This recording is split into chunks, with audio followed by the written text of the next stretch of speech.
पूरे घर की अच्छे से तलाशी लो। सर।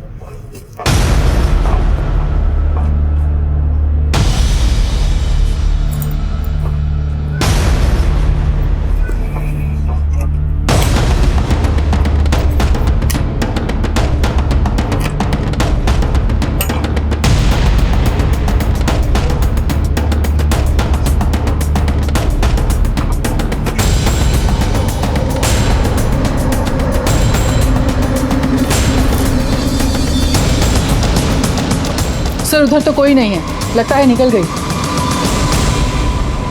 अभी निकली नहीं है।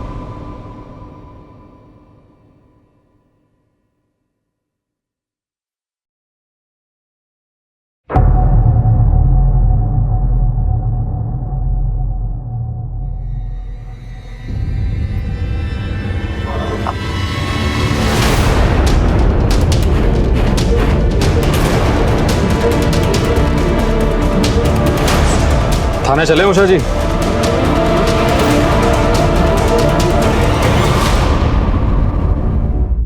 नमस्कार, आदाब। क्राइम पेट्रोल डायल 100 के ब्लैक हेडलाइन सप्ताह में आप सबका स्वागत है। क्राइम पेट्रोल डायल 100 में आज तक आपने जुर्म की कई कहानियां देखी होंगी, लेकिन आज का ये केस एक ऐसा अनोखा केस है जो पहले ना आपने कभी देखा होगा और ना ही सुना होगा। वहीं कानपुर पुलिस के भी होश उड़ा दिए। तो देखते हैं सोच की बुनियादों को हिलाती जुर्म की हैरत अंगेज दास्तां।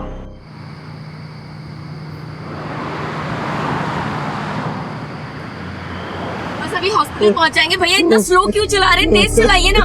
अभी प्लीज प्लीज प्लीज कंट्रोल। अभी पहुंच जाएंगे। मैं बाबूजी को फोन कर देती हूँ।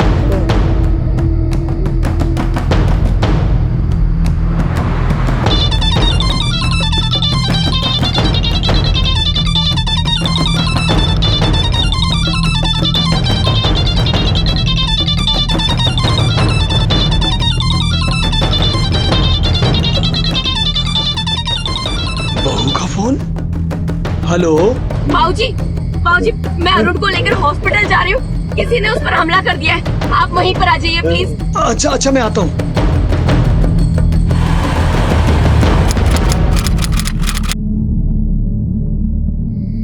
डॉक्टर साहब प्लीज प्लीज मेरे हस्बैंड को बचा लीजिए। अरुण अरुण कुछ नहीं होगा, हम हॉस्पिटल आ गए हैं। घबराइए मत, सब ठीक हो जाएगा, आराम से। ये सब हुआ कैसे? डॉक्टर साहब 4 गुंडे घर में घुस आए थे, पेट्रोल छिड़का इनके ऊपर और आग लगा दी। देखिए, हमने प्राथमिक उपचार तो कर दिया, लेकिन बाकी के इलाज के लिए आपको सिटी हॉस्पिटल लेकर जाना होगा, क्योंकि यहाँ पे 1 वार्ड तो है नहीं। जी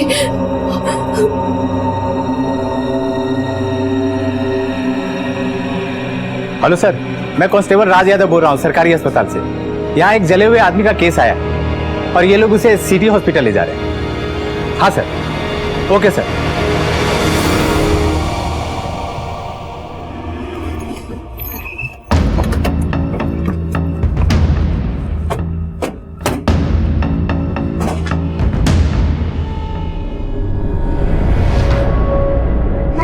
बेटा बेटा क्या हुआ? और कुछ बताइए बेटा, क्या हुआ है? बाबूजी वो सोकर उठे थे, बाथरूम गए थे। ऐसा नहीं 4 लोग कहां से आए और उन पर हमला कर दिया।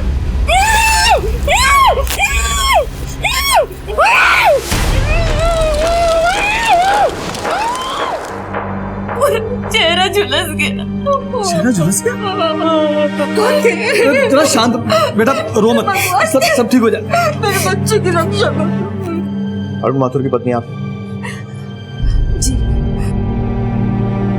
नहीं सर, उनमें से किसी को भी पहले नहीं देखा। आपके पति काम क्या करते हैं?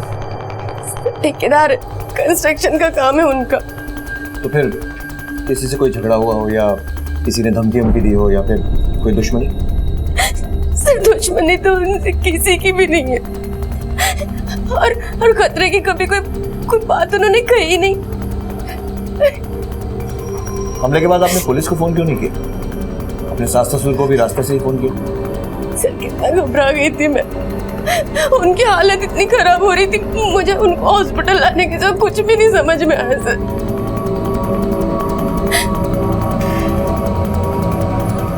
मेरी जानकारी में अरुण की किसी से कोई दुश्मनी है मुझे नहीं लगता।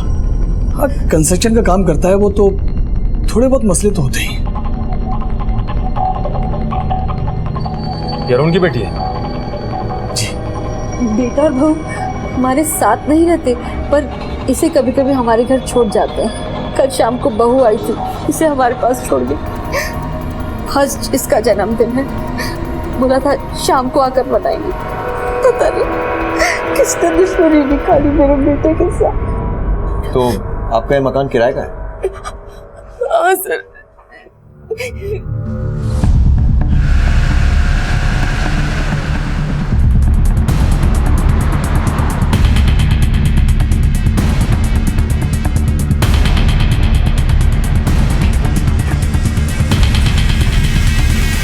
सर इस घर का मकान मालिक ऊपर ही रहता है।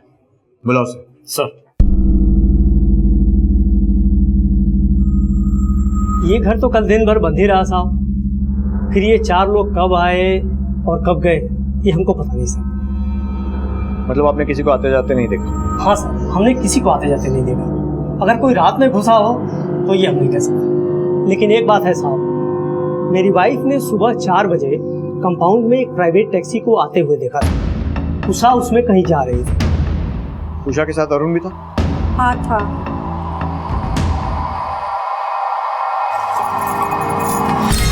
भैया इनकी तबीयत बहुत खराब है, जल्दी से ले चलिए। सर अरुण माथुर की गाड़ी गेट के बाहर ही खड़ी होती है। हम लोगों ने किराएदारों की गाड़ी को अंदर खड़ी करने से मना किया हुआ है, लेकिन ये लोग टैक्सी में क्यों गए और क्यों आए ये बात हमारी समझ में नहीं आ रही। सर रजिस्टर में तो कोई खास एंट्री नहीं है। साहब एक साथ 4 लोगों को गेट से जाते हुए मैंने नहीं देखा। हाँ अलग अलग गए हो तो बात अलग है। हम लोग कहाँ एक जगह ठहरे रहते हैं, सारे काम अकेले करना पड़ता है साहब। गार्डन में पानी डाल दिया, टेरेस पे जाके कोक चालू कर दिया, दोपहर में 2 घंटा खाना खाने के लिए जाना पड़ता साहब। और कौन कौन आता जाता है? और तो कोई खास नहीं आता है साहब, कभी कभी प्लम्बर आता है और एक काम वाली आती है बस। और रात में ड्यूटी पर कौन रहता है? रात को साहब कोई नहीं रहता है, गेट बंद करके मैं चले जाता हूँ घर पे। ठीक, जाओ। अच्छा ठीक है साहब। इस तरह का एक केस लगता है, उसे एक बात तो जाहिर है कि अरुण का कोई दुश्मन हो सकता है। आसपास पूछताछ करो, देखो कुछ हाथ लगता है क्या, और बाहर देखो अगर गाड़ी को कोई ट्रेस मिलता है। सर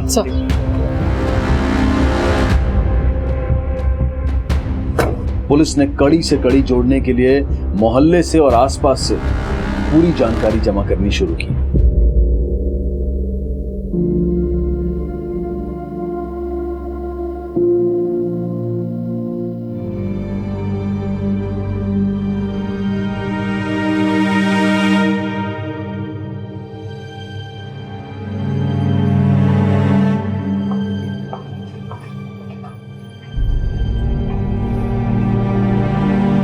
उषा जी, सर मकान मालिक ने मुझे और अरुण को ही देखा होगा, और कौन हो सकता है? लेकिन वो 4 लोग जिनके बारे में आपने बताया, कमाल की बात है उन्हें किसी ने आते जाते नहीं देखा। सर हमारे अपार्टमेंट की पीछे की दीवार पर से कूद के आने के पहले भी कई घटनाएं घट चुकी हैं। देखिए क्योंकि वारदात आपके घर में हुई है, हमें घर का मुआयना करना पड़ेगा। घर की चाबी है आपके पास? हाँ है ना सर।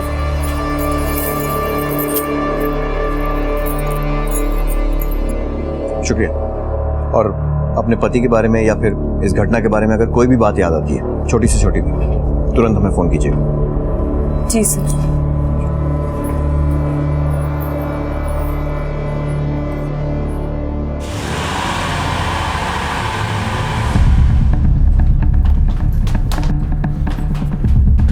राइट, ताला खोलो।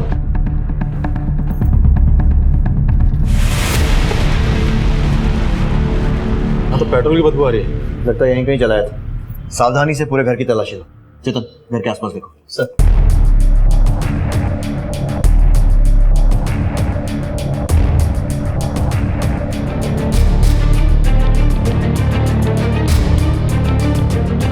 अंदर के कमरे में भी कुछ खून के निशान हैं, उसकी भी जांच कीजिएगा। Yes sir. सर ये देखिए सर, जांच करवाओ इसकी।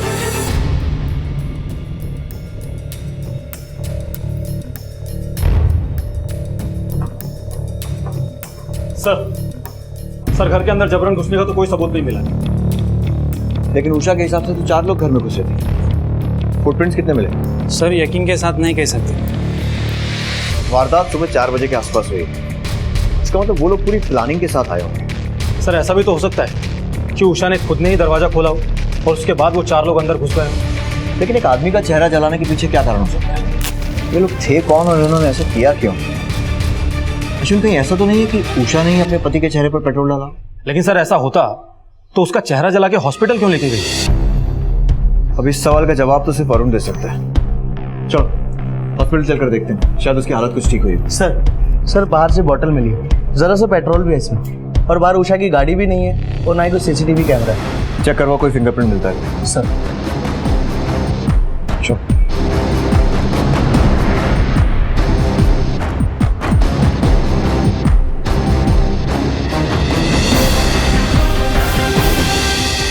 उषा के पति अरुण पर हुए हमले की जांच में जुटी पुलिस के सामने कई पहलू थे। हमलावर का जो भी मकसद था वो बेहद खतरनाक था। इस हमले से किसी की नफरत उभर कर सामने आई थी। इतना तो साफ था कि कातिल जान लेने से ज्यादा अरुण को एक ऐसा घाव देना चाहता था जो जिंदगी भर उसे इस हमले की याद दिलाता रहे। अपने बेटे पर हुआ यह हमला माँ बाप के लिए एक बिजली बनकर टूटा था और पत्नी उषा के लिए कहर। पुलिस ने अरुण और उसके परिवार की किसी से दुश्मनी या कारोबारी रंजिश को भी टटोला, लेकिन शक की सुई कहीं पर भी जाकर नहीं रुक रही थी।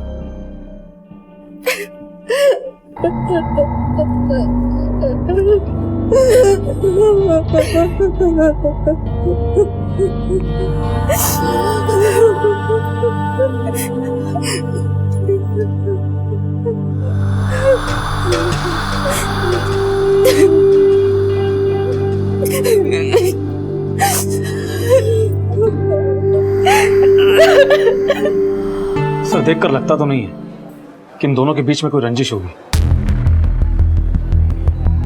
राय, मुजरिम हमेशा इस यकीन के साथ जुर्म करते हैं कि कभी पकड़े नहीं जाएंगे, और हम भी उतने ही यकीन के साथ सस्पेक्ट पर शक करते हैं। हमेशा ध्यान रखो। डॉक्टर। Yes inspector. इनसे बात कर सकते हैं? 1-2 दिन रुक जाइए। फेशियल बर्न्स है 35% और दाहिने हाथ में भी बर्न्स है। जख्म काफ़ी गहरा है। रिकवर होते ही हम आपको इन्फॉर्म कर देंगे। Thank you.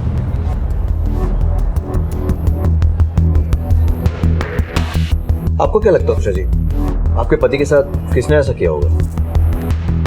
पता नहीं सर उनके ज्यादा दोस्त नहीं है और वो अपने काम से ही काम रखते हैं बस। अच्छा, आपके पास कार है ना, और आप चलाती भी हैं? जी सर।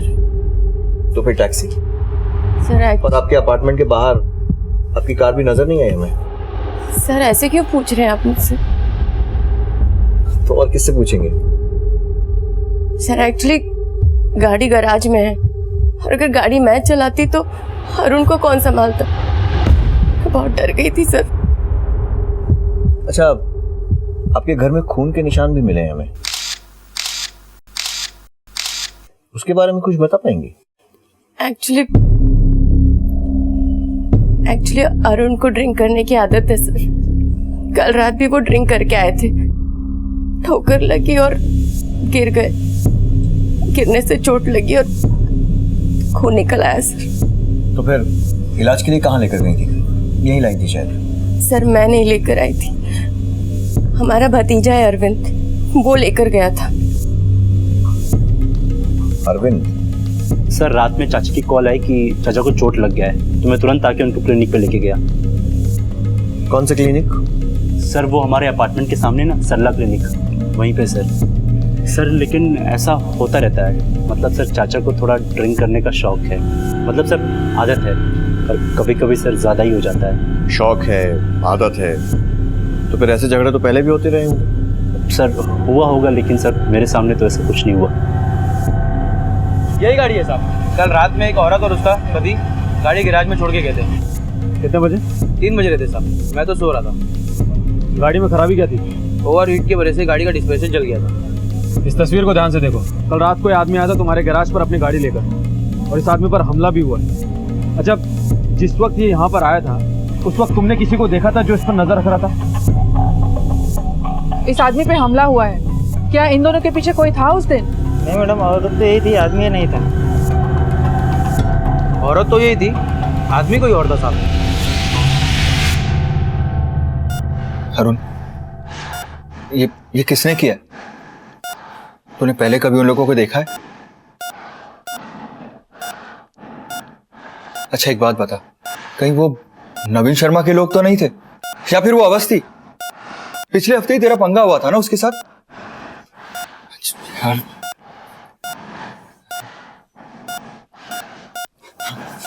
देख, तू बोल नहीं सकता तो ये पैड है और ये पेन, मुझे लिख के बता। ये जिस किसी ने भी किया है ना, मैं उसे नहीं छोड़ूंगा अरुण। मनीष भाई साहब। अरे भाभी जी देखिए ना, ये कुछ बोल ही नहीं रहा। मैं कब से इसे जानने की कोशिश कर रहा हूँ कि किसने किया ये सब, लेकिन ये है कि कुछ बोल ही नहीं रहा। देखो मनीष भैया जो पूछ रहे हैं ना, आप बता दो इनको प्लीज। आप मनीष भैया को बता दो ना। देखा, ये तो कुछ बोल ही नहीं रहा। मनीष भाई साहब आप चिंता मत कीजिए। आपको जिन लोगों पर भी शक है ना, उनकी लिस्ट बनाकर आप मुझे दे दीजिए। ये जब भी थोड़ा ठीक फील करेंगे मैं इनसे बात करूंगी। ठीक है, मैं लिस्ट आपको मैसेज कर दूंगा। अरुण मैं चलता हूँ, कल फिर आऊंगा। अपना ख्याल रखना। चलता हूँ भाभी जी।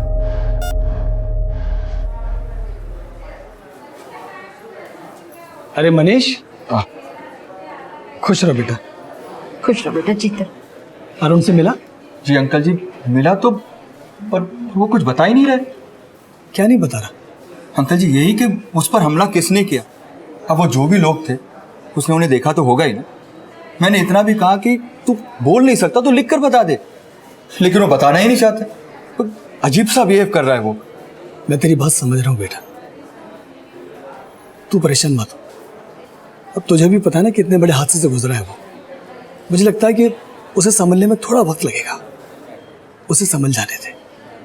और पुलिस है ना, वो तो अपना काम कर ही रही है? तू चिंता मत कर, सब ठीक हो जाएगा। चल हम लोग भी मिल लेते हैं उससे बेटा। चल खुश रह, खुश रह। जी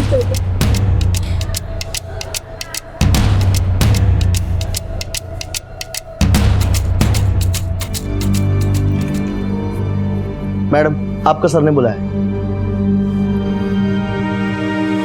बाबूजी मैं आती हूँ। हाँ बेटा।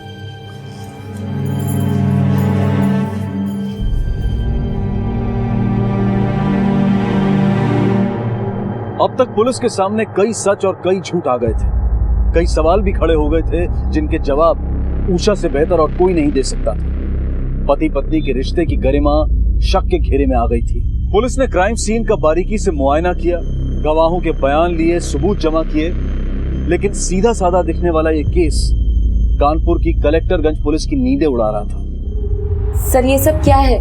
आप लोग मुझे इस तरह यहाँ पर क्यों बुलाया है? आपको अगर मुझसे कुछ पूछना था तो आप वहां भी पूछ सकते थे।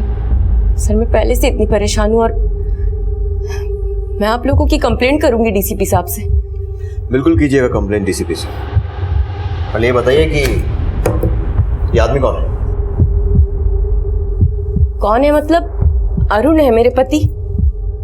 लेकिन जब आपने गाड़ी गैराज में दी थी और उसके बाद टैक्सी किराए पर ली थी, तब आपके साथ ये आदमी नहीं था, कोई और था।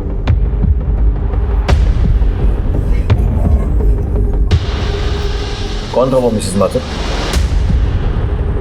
देखिए हमें इस बात की गवाही दोनों जगह से मिल चुकी है। सर आपको गलत इन्फॉर्मेशन मिली है। मेरे साथ मेरे पति अरुण ही थे।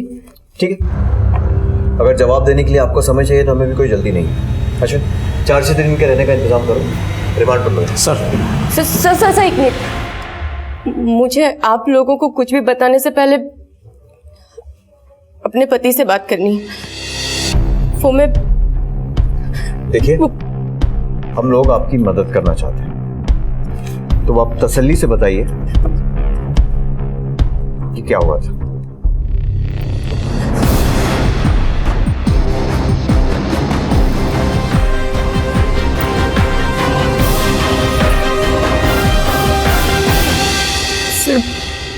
एक्चुअली बात 2 साल पहले की है।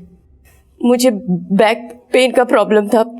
मैंने फिजियोथेरेपिस्ट से ट्रीटमेंट लेना स्टार्ट किया, लेकिन उस डॉक्टर ने इलाज के बहाने मेरी कुछ अश्लील तस्वीरें ले ली। हमारी कमर का दर्द तो मैंने ठीक कर दिया, मेरे दिल का दर्द कौन ठीक करेगा? जी जी का मतलब ये है कि जैसे तुम यहाँ पे आती हो और जाती हो, आती जाती रहा करो, वरना ये तुम्हारी कुछ सुनहरी यादें मेरे पास हैं। सर वो फिर मुझे ब्लैकमेल करने लगा। मुझसे कहने लगा कि मैं उसके साथ फिजिकल रिलेशनशिप बनाऊं। मैंने इनकार किया तो उसने कहा कि अगर मैंने उसकी बात नहीं मानी तो वो मेरी सारी तस्वीरें इंटरनेट पे डाल देगा। मैं बहुत डर गई थी। मैंने ये बात अपने पति से शेयर की। वो जो डॉक्टर है फिजियोथेरेपिस्ट, उसके पास मैं अपने बैक के प्रॉब्लम को सॉल्व करने गई थी। उसने इलाज करते करते कब मेरी गंदी गंदी तस्वीरें खींची मुझे कुछ नहीं पता,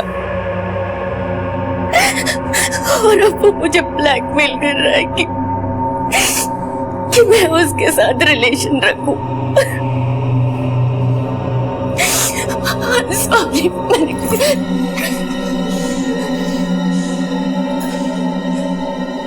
किसी कीमत पर यह बात बाहर नहीं जानी चाहिए।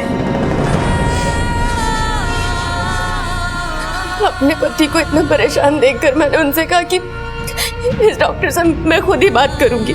वो बार बार फोन करके मुझे परेशान करता था, और एक दिन तो वो डॉक्टर सीधे मेरे घर आ गया। सर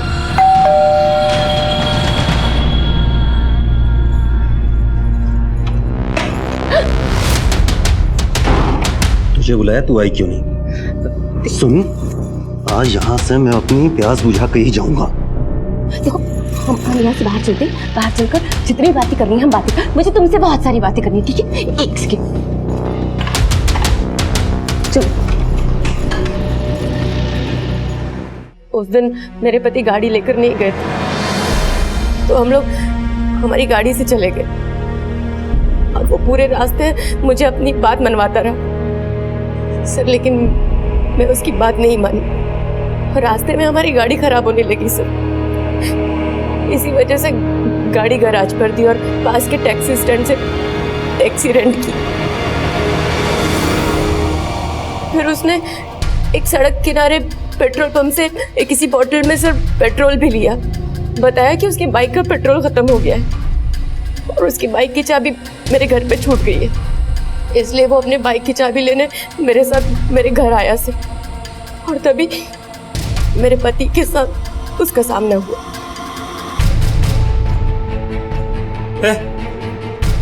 विकास है ना ये?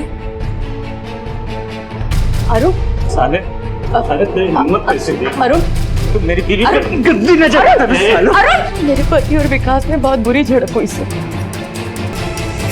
मैंने शोर मचाया तो वो भाग गया सर। लेकिन आपने पहले तो कहा था कि वो 4 लोग थे। हाँ, मैंने अपने घर की इज्जत बचाने के लिए झूठ बोला था सर। उसके बाद रेंटेड टैक्सी में मैं अरुण को हॉस्पिटल ले गई, और रास्ते में से बाबूजी को फोन किया। और आप अकेले अरुण को लेकर हॉस्पिटल चले गए, सही है ना? सर देखिए, मेरे हस्बैंड वहाँ अकेले हैं, पता नहीं कैसे होंगे इस वक्त। मुझे जाने दीजिए प्लीज। ठीक है, जा सकते हैं। विकास की डिटेल्स बस बता दीजिए। इनसे विकास का एड्रेस और बाकी डिटेल्स लो, और इन्हें हॉस्पिटल पहुंचाओ। चलिए, थैंक यू सर।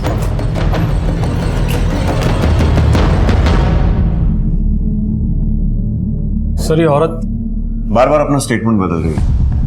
सर आपको लगता है ये अब भी सच बोल रही है? हो भी सकता है और नहीं भी, लेकिन अश्विन यहाँ पर बड़ी पहेली ये नहीं, वो है। एक बात तो पक्की है कि इसमें एक और आदमी है, विकास शर्मा, जिसे टैक्सी वाले ने, गैराज वाले ने, सबने देखा। इसके बारे में पता करो। अगर ये आदमी मिल गया ना तो केस फौरन सॉल्व हो जाएगा। सर अपनी इज्जत को बचाए रखने के लिए उषा ने अब तक पुलिस के सामने कई गलत गवाहियां दी थी, पर आखिरकार उसे पुलिस के सामने सच्चाई रखनी ही पड़ी। पर क्या यह सच्चाई आखिरी सच्चाई थी या फिर कुछ और भी था जो पुलिस जानती नहीं थी? पुलिस के सामने एक नए संदिग्ध विकास का नाम उभरा था, तो क्या इस बेरहम हमले के पीछे विकास का हाथ था?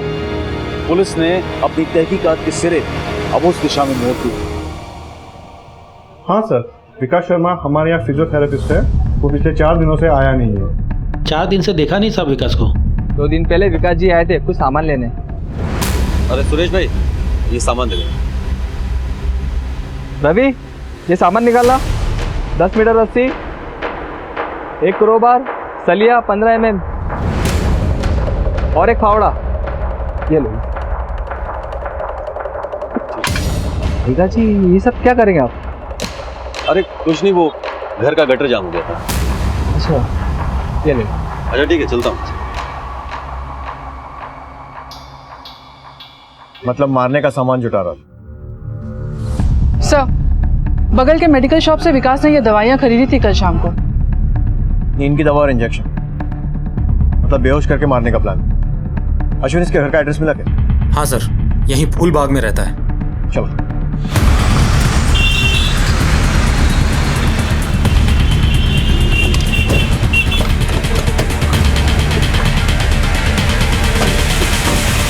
विकास यहीं रहता है, सीढ़ी वाला।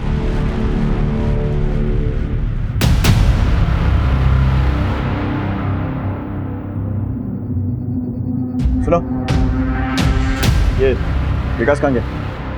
सर, यहाँ पर तो 4 दिन से ताला लगा हुआ है। इसके साथ कोई और रहता है? नहीं साहब, वो तो अकेला रहता है। और इसके गांव के घर का कुछ पता ठिकाना? सर, ठीक तो याद नहीं, पर इटावे का है, तुलसी गांव। उसके माँ बाप भी वहीं रहते हैं।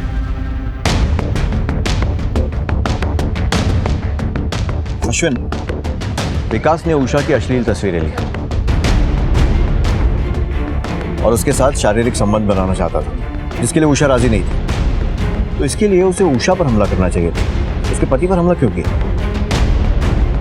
सर, विकास ने जो सामान खरीदे किसी खास मकसद और काम को अंजाम देने के लिए खरीदा होगा, वरना एक फिजियोथेरेपिस्ट ये सामान क्यों लेगा? और हाँ सर, पिछले 4 दिनों से विकास आसपास में कहीं दिखा भी नहीं है। इसके कॉल रिकॉर्ड्स निकलवाओ और इसका मोबाइल फोन ट्रैकिंग पर डालो। एक टीम मिटावा भेजो, शायद वहाँ छुप कर बैठा।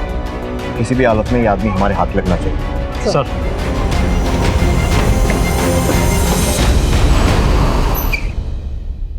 नाकाबंदी की सारी रिपोर्ट लखनऊ भेजो और हेडक्वार्टर से जैसे कोई आगू आता है मुझे इन्फॉर्म करो, ठीक है? सर। हाँ सर। सर, हमारी टीम विकास के गांव से लौट गई। कोई खबर? नहीं सर, पिछले 8 महीने से विकास अपने गांव में है ही नहीं। और सर, पूछताछ के दौरान मालूम चला है कि विकास बड़े गरीब परिवार से, उसके माँ बाप ने उसको कर्जा लेकर पढ़ाया लिखा है। उसकी मोबाइल लोकेशन और कॉल रिकॉर्ड्स बोल दिया सर, कल तक मिल जाएंगे। इंस्पेक्टर साहब कहाँ मिलेंगे? वो रहे।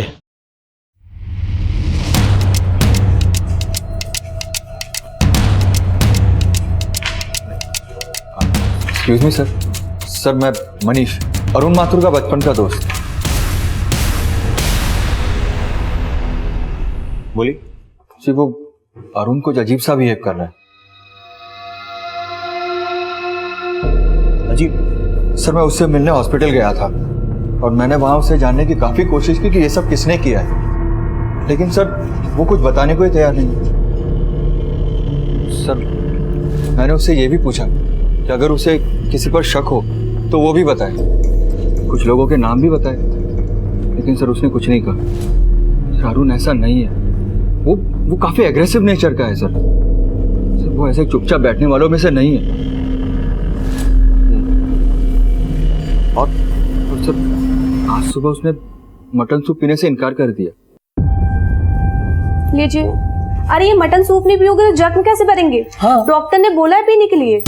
पी लेना बेटा, तुझे तो कितना अच्छा लगता है मटन सूप, तो फिर क्यों नहीं पी रहा है? पी ले बेटा, पी। मुझे क्या, मैं जा रही हूँ लेके, पर हाँ डॉक्टर को बोलना पड़ेगा। मांस मछली सब खाते हो और सूप पीने में कैसा परहेज? हाँ, तो मटन सूप नहीं पिया तो? सर, अरुण दिन में 3 बार नॉनवेज खाने वाला आदमी है। आप चाहे तो पास वाले रेस्टोरेंट वाले से भी पता कर सकते हैं सर। फिर उसे नॉनवेज खाने की आदत थी और मटन सूप तो बाल्टी भर के पी सकता है सर। लेकिन आज सुबह जब नर्स ने उसे मटन सूप पिलाने की कोशिश की तो उसने नहीं पिया सर। माना कि उस पर अटैक हुआ है, टेंशन में बेचारा, लेकिन मटन सूप से दुश्मनी, सर ये बात मेरे गले से उतर नहीं रही। वैसे गले से तो हमारे भी बहुत सारी बातें नहीं उतर रही, फिर भी आप कहना क्या चाहते हैं? सर मैं ये कहना चाहता हूँ कि अरुण बिल्कुल भी ऐसा नहीं है। हाँ वो बिजनेस में थोड़ा उतार चढ़ाव लगा रहता है, और एक बात सर, उसे शराब पीने की भी आदत है। और सर ये आदमी ये तो मेरा दोस्त। सर मेरा मतलब है कि ये ये आदमी अरुण नहीं है, ये कहना चाह रहे हैं?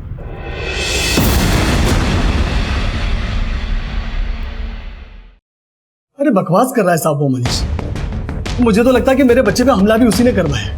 लेकिन वो तो अरुण का बचपन का दोस्त है ना। पर काहे का दोस्त साहब, कैसा दोस्त?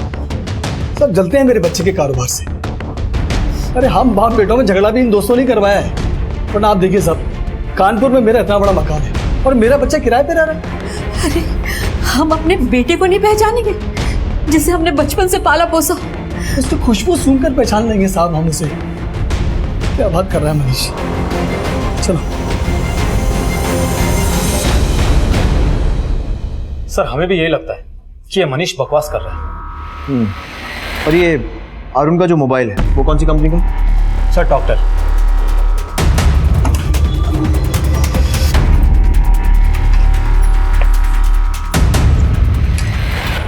Hello sir. बोलो। मैं सर टॉकटेल मोबाइल कंपनी से आया हूँ। अरुण माथुर का बिल बाकी है। अरे दिमाग खराब हो गया क्या तुम्हारा? हॉस्पिटल में बिल लेके चले आए तो मेरे बच्चे की हालत देख रहा और तुम्हें अपने बिल की पड़ी हुई है। सर ड्यू डेट से काफ़ी दिन निकल चुके हैं सर। अगर बिल जमा नहीं करेंगे तो उनका फ़ोन कट हो जाएगा सर। मुझे पता चला कि आप यहाँ हैं तो मैं यहाँ आ गया सर। सर हम भी नौकरी करते हैं सर। ठीक है बताओ कितने का बिल है? 3580। ठीक है चल। सर उनका साइन चाहिए। अरे तुम हद कर रहे हो, उसकी हालत देख रहे हो, वो साइन कर सकेगा? सर रसीद पे साइन करने की जरूरत नहीं है सर। फिर जो बायोमेट्रिक स्कैनर है इस पे उंगली रखते हैं ऑटोमेटिक साइन हो जाता है सर। अरे चल आराम से।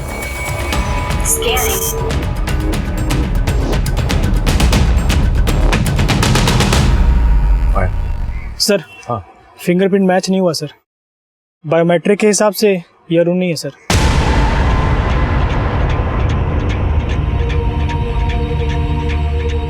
इसका मतलब बचपन का दोस्त मनीष सही बोल रहा था। इसका मतलब आपका शक सही था। एक काम कर, ये विकास शर्मा, इसका भी मोबाइल कनेक्शन तेरी कंपनी का है ना? एक मिनट सर। Yes sir. ठीक है फिर से अंदर जा। नहीं सर वो बुढ़ा मारने को दौड़ता है सर। इस बार तो मार ही देगा सर। कुछ नहीं होगा, मैं बोल रहा हूँ ना बेटा, अंदर जा और उसको बोलना गलती हो गई। जा एक बार।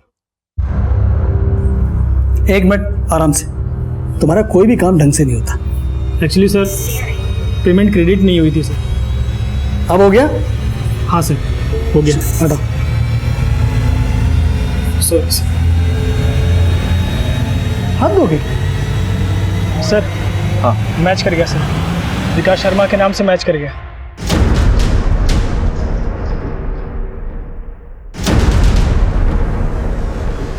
तेरा स्कैनर तो काम करता है ना? बिल्कुल करता है सर। अब एक बार ट्राई भी कर सकते हैं। दिखा। पहले हाथ रखिए सर। बायोस्कैन तो एकदम ठीक है। अरुण गायब है। उसको जन्म देने वाले माँ बाप और उसके साथ रहने वाली पत्नी का मानना है कि यह अरुण है, सिवाय एक इंसान के, मनीष। और अब ये सर इसका मतलब हॉस्पिटल के अंदर 35% बर्न्स के साथ झुलसा हुआ आदमी अरुण नहीं विकास शर्मा है। तो सर अरुण कहाँ होगा? वो तो अब ये विकास शर्मा ही बताएगा। पुलिस के सामने अब तक कई सच झूठ और कई झूठ सच साबित हो चुके थे, लेकिन आखिरी सबूत पुलिस के हाथ ऐसा लगा था जिसने इस केस का रुख ही बदल दिया। ये सच्चाई बेहद चौंका देने वाली थी कि हमला अरुण पर नहीं बल्कि विकास पर हुआ था। आखिर विकास एक दूसरे नाम से झुलसे हुए चेहरे के पीछे क्यों छुपा हुआ था? उसका मकसद क्या था? और क्या ये सच्चाई कि अरुण की जगह विकास है उषा जानती थी? अगर हाँ तो सच क्या है और कहाँ है अरुण? सर हमारी डॉक्टर से बातचीत हो गई है। तहकीकात के लिए मुझे थाने लेके जा सकते हैं। बढ़िया। अच्छा लो अरुण बेटा कुछ फल खा लो। अरे फल नहीं खाओगे तो जल्दी अच्छी कैसे होगी? अरे ये दवाई कहाँ रख गई उषा भी? अच्छा तो हो गया माता जी, चलो हो गया तुम्हारा डिस्चार्ज। रुको, ये सब क्या है साहब? क्यों, खुशबू से भी सूंघकर पहचान नहीं पाए आप लोग अपने लाडले बेटे को? मतलब ये कि आपका बेटा अरुण नहीं है। क्या ये क्या कह रहे हैं आप? जी हाँ, सबूत है हमारे पास पूरे। तो फिर ये कौन है? विकास शर्मा। विकास शर्मा? और हमारा बेटा?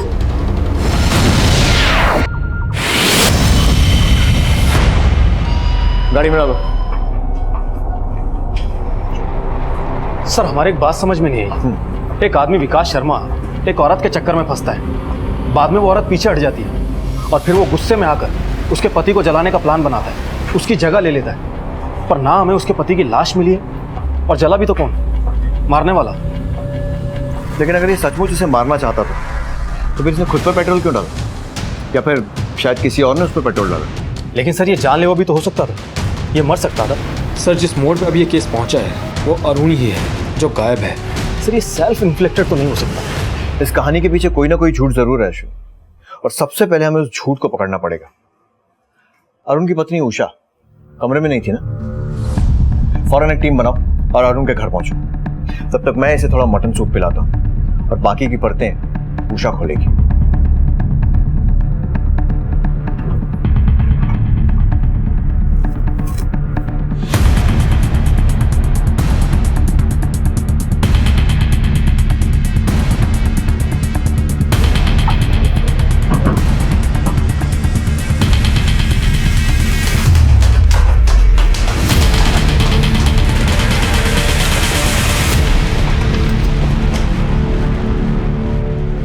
पूरे घर की अच्छे से तलाशी लो। सर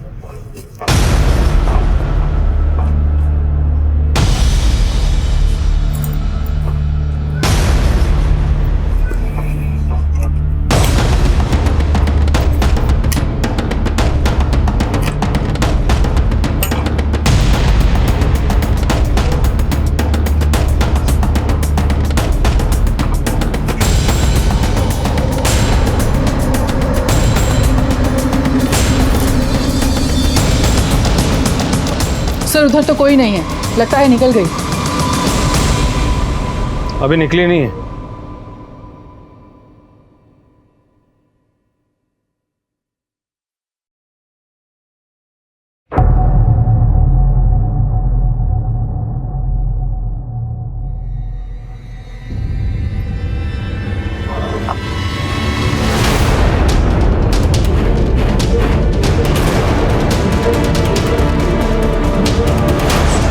थाने चले उषा जी?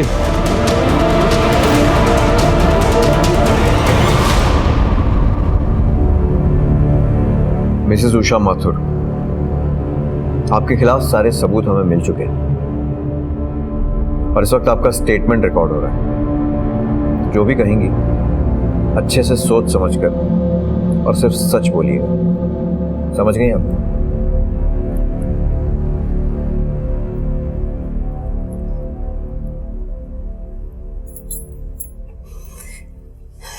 सर मैं अपने पीठ दर्द का इलाज करवा रही थी उन दिनों।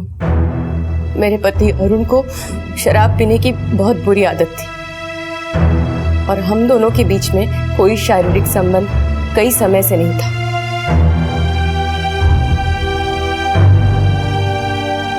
और ऐसे में जब मुझे विकास ने छुआ तो आपके हाथ तो बड़े सॉफ्ट हैं। हाँ, वैसे आपको आराम मिल रहा है? जी सर, और थोड़ा नीचे। जी। विकास का छूना मुझे अच्छा लगने लगा। उसके साथ से ज्यादा उसकी नजदीकियां।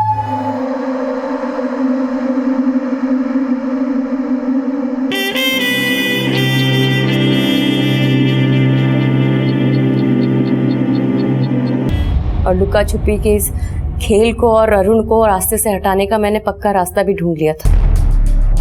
मैं और विकास मर्डर के नए नए रास्ते इंटरनेट पे ढूंढने लगे थे।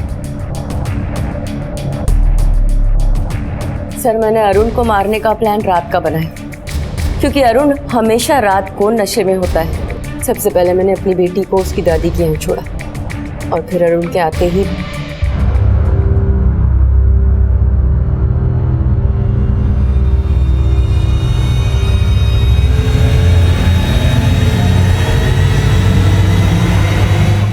अरुण अरुण अरुण क्या हुआ? तुम क्यों चीख रहे हो? हेलो, हाँ अरविंद।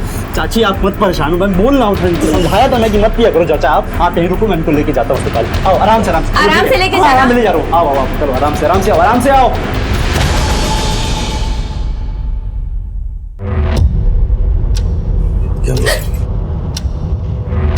बड़े फट्टू हो गए तुम, भागे का है? अरे तुमने उसको मार दिया? धीरे बोलो।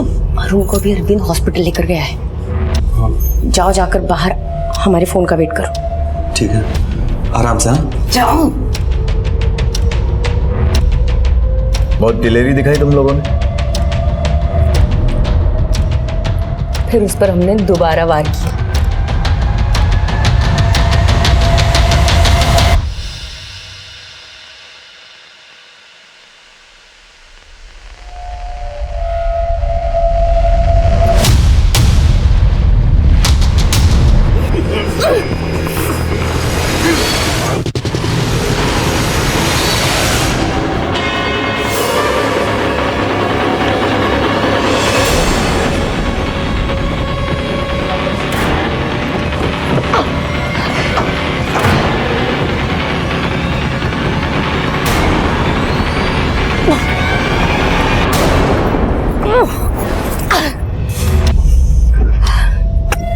जल्दी जल्दी हाथ चलाओ ना।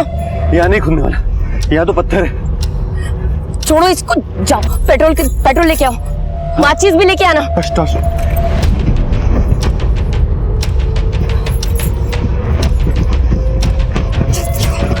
ये रहा।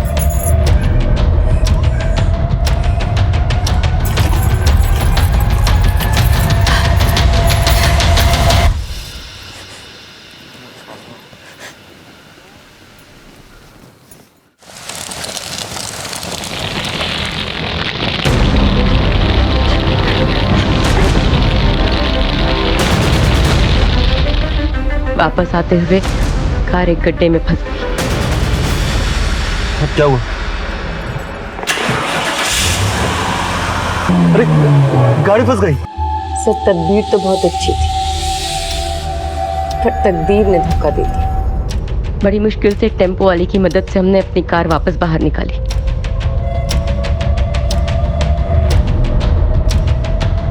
पर रास्ते में फिर खराब हो गई, इसलिए धक्का देते हुए गैराज तक ले गए।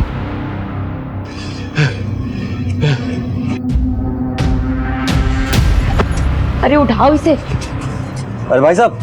अरे भैया उठाओ, हमारी गाड़ी जरा खराब हो गई है, देख लेंगे उसे। नहीं, इतनी रात में कोई मैकेनिक नहीं है, रख के जाओ, सुबह देख लूंगा। अच्छा, यहाँ पे कोई टैक्सी स्टैंड है क्या? आगे